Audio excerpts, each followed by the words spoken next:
Hello, everyone. My name is Anna. I'm sure a lot of y'all are familiar with Marina and her footwear brand Larroudé.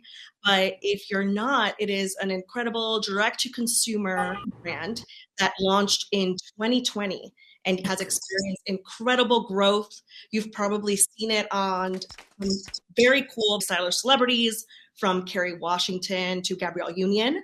It has collaborated with fashion's most interesting brands, from Sergio Hudson to Jennifer Fisher to Jonathan Cohen. I'm excited to talk to Marina about her brand, how she transitioned from being a fashion editor at brands like style.com and Teen Vogue to eventually starting her own brand and building a factory in Brazil. Hi, Marina. Hi, how are you? I'm good. I'm so excited to speak with you. Thanks. I mean, I have had the pleasure of meeting you and speaking with you since you've launched Larroudé, and I'm a big fan of the brand. So I'm excited to hear more about how you built it.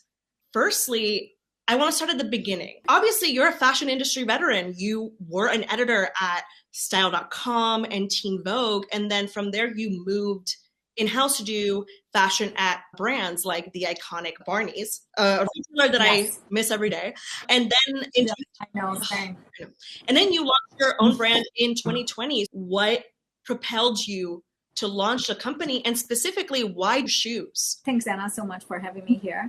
I've been for like 20 years in the fashion industry. It's funny because like Edgardo from Aquazura, he just texted me on something. I remember being one of the first ones to see his first collection when I was at style.com.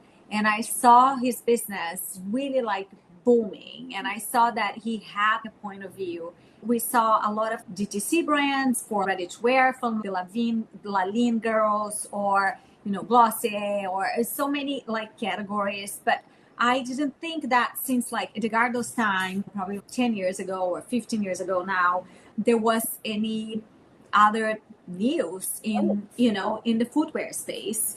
I also was, a lot of time at Barneys looking at women. And I think women has this passion about shoes.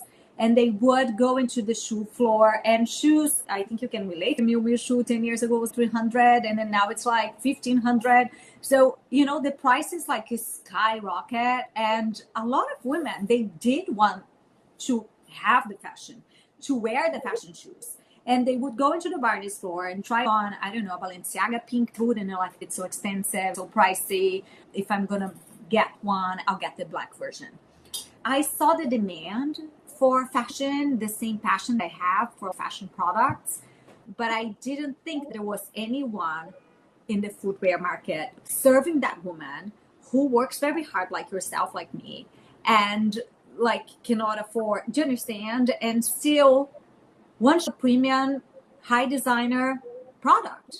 I do think a lot of other companies have evolved, if you're thinking like Uber, and in terms of, the drivers, or Blade for, whomever is taking like helicopters anywhere, or like Airbnb. But I didn't think there was any newness in the footwear space. Stuart Weissman sold his company. Vince Camuto passed away.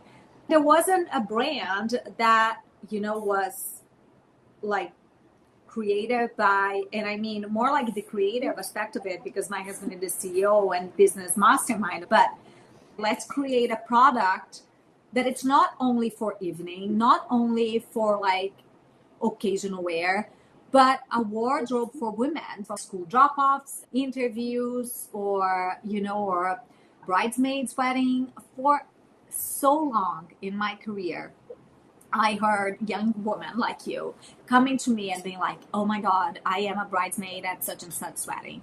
Which shoe should I buy? And then they were like, I'm not going to buy this, whatever brand, because it's already like $900 and I'm spending so much money this entire wedding. I'm going to like so many things, but I also don't want to buy, fast fashion, because that's not going to even last the 10 weddings that I have this summer. And I was like, let's offer that product. But, and then we built the entire business from like the ground up. I was able to find the most amazing factories in Brazil that were able to deliver the product, like in terms of like the quality because we were able to, build from scratch.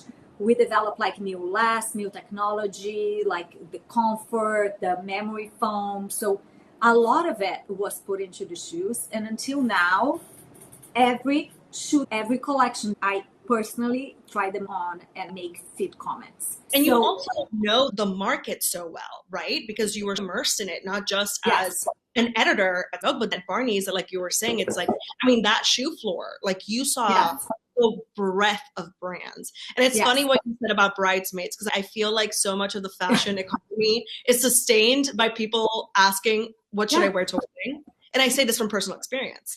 But, a lot of times it's never like, okay, what is the trendy item that I'm going to get this season, right? They're like, okay, I actually need something practical for my practical life, but I want it to look pretty. Or you want a sandal that is not going to cost $900 that you can wear to every single wedding. It's interesting what you say about how being immersed in the industry, you didn't see a lot of innovation within the footwear category because you launched the brand with your husband, Ricardo, in 2020 at a time where people weren't leaving the house. You make incredible shoes that are meant to be seen. So how did you go about, really gaining momentum for the brand at that time and not just, building the business aspect, but also buzz and recognition for your designs? So, a couple of things. Ricardo and I, we were like home in month one of the pandemic, and then we both lost our jobs. We had 2 kids. What are we going to do?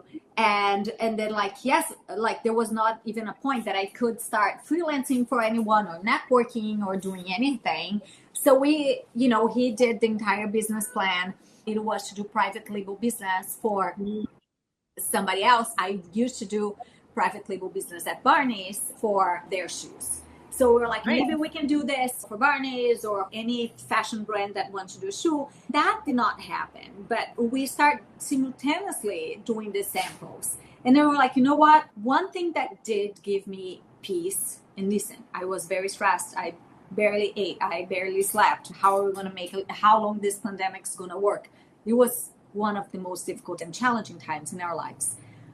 But I do remember in the 2008 crisis, a lot of our friends, a lot of people I knew in finance lost their jobs. In 2011, it was the biggest and better year in retail. People were like, why are you doing shoes? And I was like, am I going to do a tie-dye sweatshirt brand that it's going to fade like in 6 months?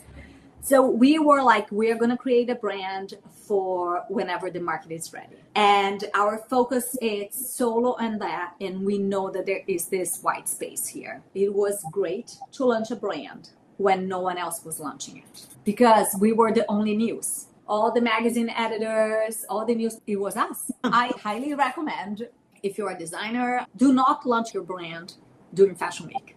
It's like the craziest time. No one's going to pay attention. You have to do it at a time that like it's quiet and then people can actually go and see it. So that played, in our favor. We were creating desire on social media and promoting and doing everything organically. We never paid anyone to wear anything. Like we barely spent any digital marketing money like back then. We were really like going like word to mouth. And then when the vaccine was out, people wanted something new and we were there. It's such an interesting point. I think it's important to reiterate, especially during Fashion Week, where everyone's vying for attention. Timing is critical. I'm curious what other learnings from your time as an editor informed not just how you built the brand, but specifically the shoes. Were there any features that you felt were important in your shoe design that came from your previous experience? Yes. To answer that question, I learned a lot when I was in editorial on being like, what is eye-catchy, what is news, what do the customer like is going to respond to, even if it is like a beautiful like editorial image, right? And then when I went to Barneys, I saw a lot of that being like, oh my God, this is like my favorite brand. And then they would sell like, 10 pieces, right? Not really, but it wasn't like a big volume thing. So I had that learned that it's not necessarily what is going to work really well in the runway. It's going to work to the mass audience, right? Because it's like, okay, who is going to buy? How old is she? Where is she going? Can she afford it? Like, because create a beautiful imagery and, as an editor, that's your goal, right? That it's like to showcase the best of the best. But that doesn't necessarily fit. You can choose an amazing crystal shoe, but how is that woman, or how many times is that woman going to wear that shoe? And even if she buys it, right? So I learned a lot, the balance of it, the balance that you need to have things that are, and my goal was to create fashion you can wear every day.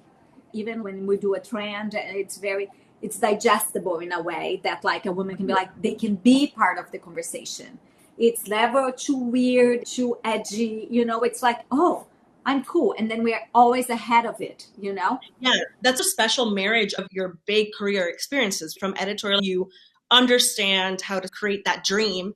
From Barneys, you have the practical knowledge of what are people actually going to buy? Like you were saying, sometimes things look amazing on the runway, but then when are you going to wear it in real life? I think that's another important lesson for anyone really interested in launching a brand. Speaking of your work as a fashion editor, it comes full circle at Larroudé because you do great collaborations with designers you met when they were launching their brands and you were covering them. You've worked with, most recently, Altuzara. Those shoes just came out last week. You worked with Jennifer Fisher, Jonathan Cohen. You even did a C7 skates collab. So you have roller skates. Barbie, like so many. So I'm curious how you go about these collaborations. Obviously you have your core brand established. How do you pick a collaborator and marry their world with Larroudé's world? The shoe business is difficult.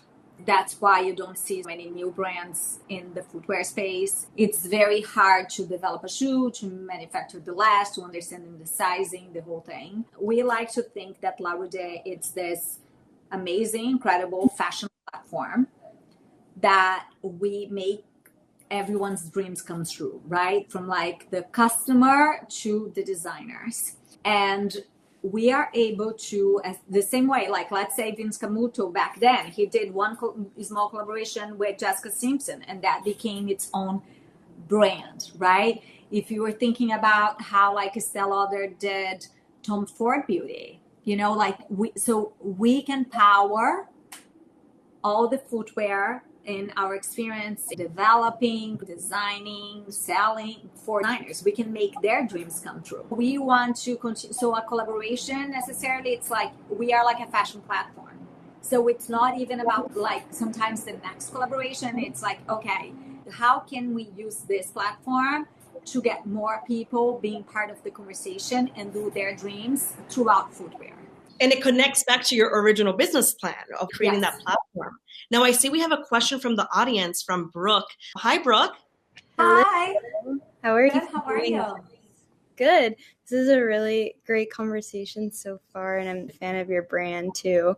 So I'm curious, like, what you wish more people knew about working in the fashion industry that isn't talked about as much when you're starting out.